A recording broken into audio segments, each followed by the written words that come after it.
Hey garden people, welcome to the Botanical Interests YouTube channel, more specifically a fun new segment called the Creator Seed Diaries.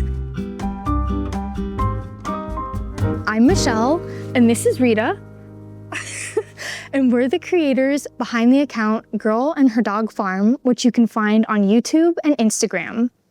I am so excited to jump on here to tell you a little bit about my favorite seeds that I'm sowing this season. And we are literally sowing them together right now. It is the beginning of February in Northern California here, zone 10A. So it's the perfect time to gather your favorite seed packets and get planting. You ready? Come on.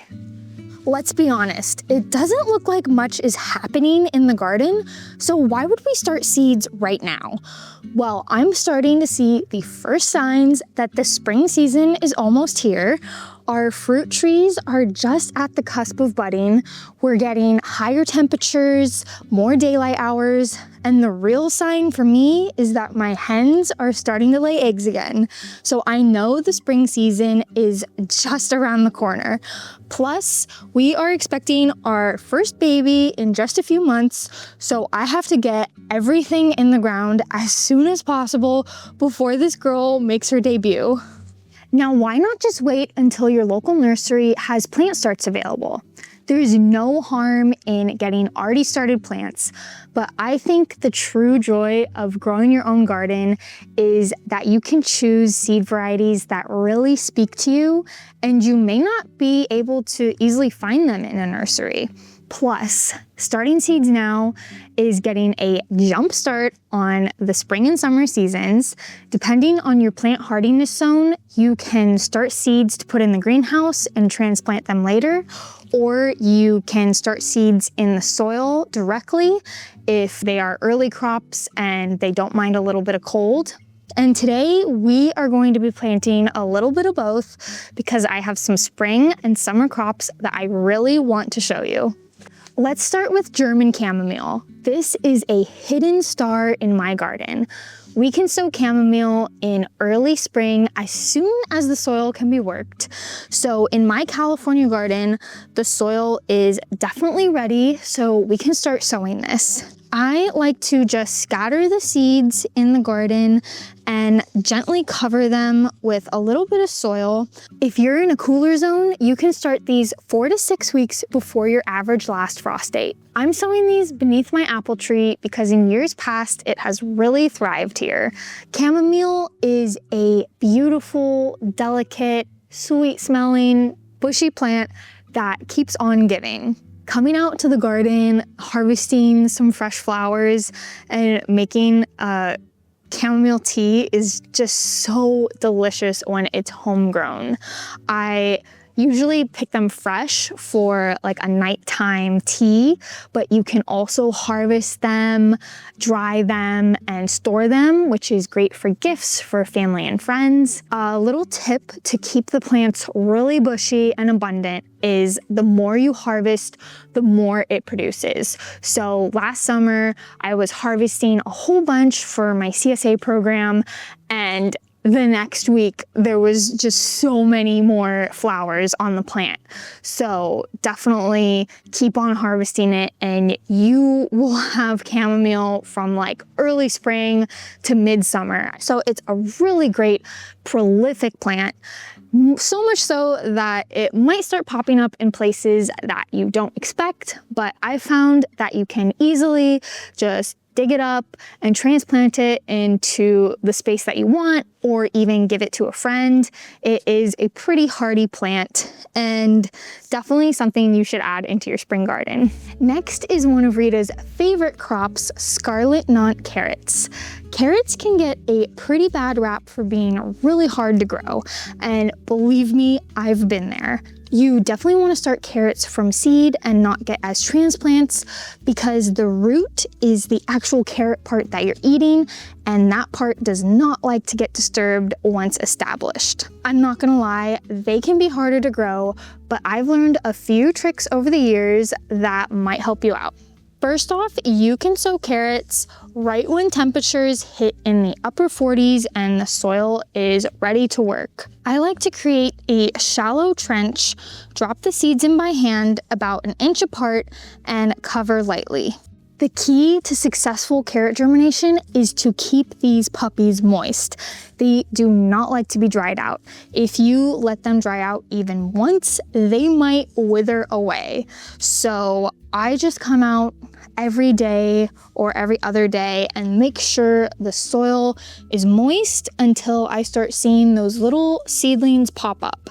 Then you are on your way to success. Also, carrots like sandier soil, and here in the Bay Area, we have super clay soil, so not ideal for planting directly in the ground, which is why I like to plant in raised epic gardening beds so I can choose my soil texture. And with any carrot variety, you have to make sure to thin your seedlings once they're established so you get big, long carrots instead of short, puny ones. Although carrots can be very finicky, it is so worth it when this girl is literally drooling over a carrot bed because she knows how good these scarlet nantes carrots are. So our garden wouldn't be complete without carrots, right? Yeah. And I couldn't forget about a crop for the chickens. Cue the early wonder beet. I love beet because it's really a 2-in-1 crop. I get to eat the hardy root, which is the beet, and my chickens get to eat the foliage that is on top. So the early wonder beet specifically has really abundant green tops that my hens will devour if they get their beaks on it. So it's really a great 2-in-1 crop for everyone to enjoy a little taste of the garden. This is another spring sown crop that I like to start directly in my epic gardening beds for the same reason as the carrots. They really don't like their roots disturbed, and I get to choose the soil that's in my beds. But I have started these in the greenhouse a little early and put them out as transplants, and it's worked out perfectly fine. So it's really a choice for you to make. But for direct sowing, I do the same process as carrots with creating a shallow channel, dropping my seeds in, this time a little further apart since each beet seed is actually a dried fruit with about 5 seeds inside. So you don't have to place each fruit seed really close together because once they get established, you are gonna have a lot of seeds to thin, so you can really scatter them out pretty far apart.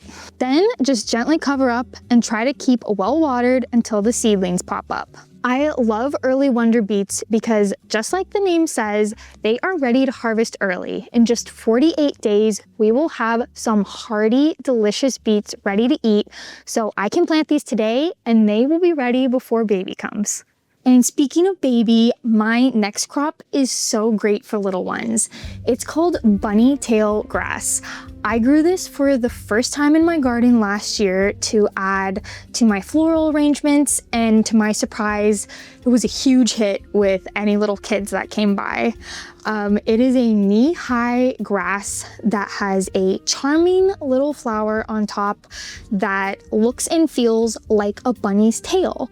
It is such a delicate element to add to borders of your garden bed or amongst your flowers, and it's actually pretty easy to grow. So my baby is coming early spring, so I'm really excited to have this sweet little crop so she can touch and feel it and we can play with this together. I like to start this one indoors in my greenhouse, so I'm going to be planting this in my epic gardening seed trays. They are thin seeds, so you don't have to sow them too deeply. I add about 3 seeds and cover lightly. And once you transplant them in the garden, they become pretty drought tolerant. So if you want to add a little whimsy to your garden this year, I definitely recommend the bunny tail grass. Last but not least, I had to include my very favorite crop, which is not quite ready to plant yet, but I plant it every year, so I had to include it. Diaries giant blend zinnia. There are certain crops I plant just to attract the pollinators, and this is it. The Diaries giant blend specifically because they have huge, colorful blooms that always bring the swallowtails, monarchs, bees galore that are dancing amongst the flowers, and it really makes the garden feel so magical. Since zinnias are a summertime crop, I wait until about mid-spring to plant these since they do not benefit from being planted out early.